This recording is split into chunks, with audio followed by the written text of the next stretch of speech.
కొడైకెనాల్ పువ్వుల గురించి మీలో ఎంతమంది తెలుసు? అవును ఫ్రెండ్స్. మనం బొకే రూపంలో చూస్తాం అందమైనటువంటి పువ్వులు. ఎంతో ఫ్రెష్‌గా ఉన్నటువంటి పువ్వులను చూస్తుంటాం బొకేల రూపంలో. అవే కొడైకెనాల్ పువ్వులు. ఈ యొక్క కొడైకెనాల్ పువ్వులు ఎరుపు, నారింజ, గులాబీ, తెలుపు రంగులో మనకి ఎక్కువగా కనిపిస్తుంటాయి. ఈ యొక్క పువ్వుల ప్రత్యేకత ఏంటంటే ఇవి నీటి ఎద్దడిని తట్టుకొని పెరిగే జాతి ఇది. ఈ యొక్క పువ్వుల జాతి. మనకు బొకేల్లో వాడే యొక్క పువ్వులు నీటి ఎద్దడిని కూడా తట్టుకొని పెరిగే జాతి. ఇది 3 సంవత్సరాలు ఫ్రెష్‌గా ఉంటుంది. అంటే రంగు పోకుండా కూడా ఉంటాయి ఈ పువ్వులు. అందువల్ల ప్రతి ఒక్కరు కూడా ఈ యొక్క కొడైకెనాల్ పువ్వుల్ని బొకేల్లో వాడుతుంటారు. మీరు చూస్తూ ఉంటారు పువ్వుల దుకాణంలో.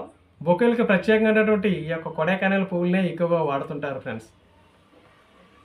అవునండి. వీటిని డ్రై ఫ్లవర్ బొకేలని కూడా పిలుస్తారు చాలామంది. అందువల్ల ఈ యొక్క కొడైకెనాల్ పువ్వుల యొక్క ప్రత్యేకత ప్రతి ఒక్కరికి కూడా తెలుసు అనుకుంటాను. అదే ఈ వీడియో నచ్చితే షేర్ చేయండి, లైక్ చేయండి, సబ్స్క్రైబ్ చేయండి. నమస్తే.